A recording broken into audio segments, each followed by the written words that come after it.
En Côte d'Ivoire, il y a eu un premier président, Houphouët-Boigny, qui à un moment donné s'est rendu compte que certains ministres autour de lui étaient devenus corrompus. Ils avaient tellement volé qu'ils se pavanaient en ville pour présenter leurs richesses. Houphouët les a sanctionnés. Il les a chassés du gouvernement en 1977. Et il a dit aux Ivoiriens, l'État de Côte d'Ivoire n'a que faire de ministres malhonnêtes, même s'ils sont réputés compétents. Lui a sanctionné, peut-être pas toujours, mais il a sanctionné. Le second président de la République de Côte d'Ivoire, lui, quand on s'est rendu compte que son régime était pourri, le peuple ne faisant rien, c'est la communauté internationale qui l'a sanctionné. Vous vous souvenez des 18 milliards de l'Union européenne, sanctions. Le troisième président de la République de Côte d'Ivoire, lui, quand son régime a pris une dérive, c'est le peuple ivoirien qui l'a sanctionné. Le quatrième président de la République de Côte d'Ivoire, quand il s'est rendu compte que ses collaborateurs, surtout dans le café, cacao, avaient des attitudes pas très claires, il les a sanctionnés. Et puis le cinquième président, Alassane Ouattara, 500 milliards disparaissent dans le café cacao, lui ne sanctionne pas. Des exonérations sont attribuées aux membres de sa famille, lui trouve ça normal. Des surfacturations sont opérées dans la rénovation de l'université, dans la gestion des fonds du déchet toxique, lui il trouve ça correct. Des chantiers sont réalisés mais dont la qualité du travail reste encore douteuse, lui ne dit rien. La communauté internationale ne le sanctionne pas, il s'arrange pour ne pas que le peuple de Côte d'Ivoire le sanctionne en tripatouillant tout le processus d'enrôlement sur la liste électorale, en prenant en main le contrôle de la commission électorale et en faisant en sorte que ces grilleurs d'arachide grillent aussi 4 à 5 millions d'électeurs. Mais ce n'est pas normal. On ne peut pas laisser durer ça quand même. Regardez l'histoire des véhicules mal dédouanés en Côte d'Ivoire. Vous avez vu, nous avons tous vu. Et le premier par lequel le scandale est arrivé, c'est le ministre de la Justice de Alassane Ouattara.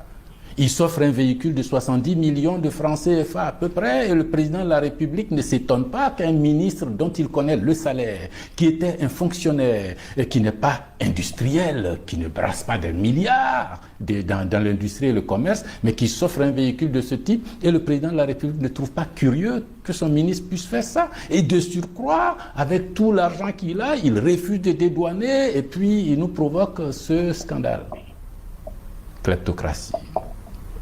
Et au-delà de ça, regardez ce qui se passe dans l'accaparement des terrains des gens. En zone rurale, on s'accapare les terres. En zone urbaine, on dégage, on déguerpit les plus modestes d'entre nous pour, dit-on, revendre le terrain à des gens plus fortunés. D'accord, mais il faut de la méthode. L'État, un particulier peut appeler la police pour venir déguerpir quelqu'un qui est dans sa maison et qui ne paye pas, ou quelqu'un qui est sur son terrain qui ne règle pas correctement leur contrat. D'accord. Mais l'État de Côte d'Ivoire, l'État ne doit pas faire ça comme ça. L'État y met de la méthode, parce que c'est l'État. On prévoit d'abord ce qu'on peut faire pour les gens, pas leur donner 1 million, c'est un logement qu'on leur prend. On leur propose un plan de logement avec un schéma d'amortissement. On ne les jette pas dehors en période de pluie, en période d'examen scolaire. L'État doit y mettre de la méthode. Je ne juge pas qui a raison, qui a tort, mais l'État doit y mettre de la méthode, parce que c'est l'État.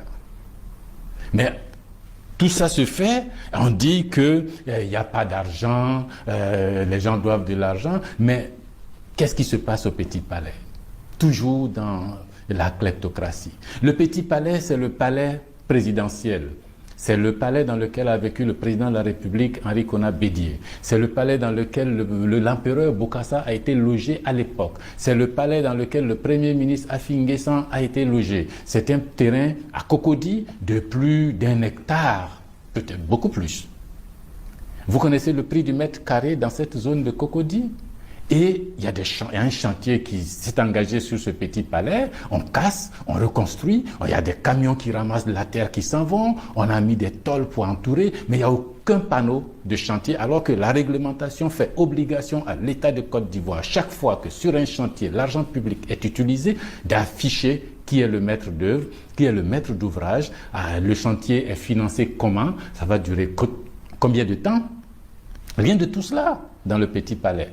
Est-ce que ça veut dire que ce n'est pas l'État de Côte d'Ivoire qui fait ce chantier, auquel cas le petit palais aurait été vendu à quelqu'un ou donné à quelqu'un, ou alors l'État viole ses textes? Il faut corriger cela. Ce n'est pas normal que l'argent public soit dépensé de cette façon-là et qu'il n'y ait aucun panneau de chantier pour informer les contribuables sur l'argent qui est utilisé pour ce chantier-là.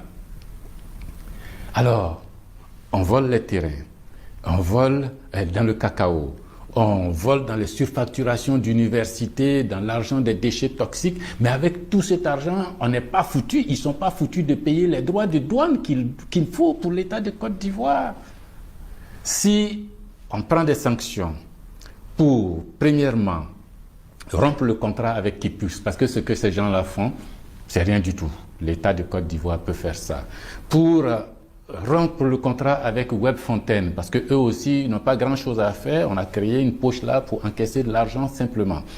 Pour le guichet unique libéralisé, on n'a pas besoin pour ce type de job d'avoir un seul guichet unique pour toute la Côte d'Ivoire. Il faut donner à plusieurs personnes qu'il y ait plusieurs guichets uniques partout et que ces guichets uniques aient des tarifs concurrentiels. On ira dans le guichet où on peut avoir les meilleurs services au meilleur coût. Mais on n'est pas tous obligés d'aller dans un guichet qui finit par être présenté par ceux-là même qui ont donné les contrats comme un nid de corruption infectieuse. Il faut arrêter cela.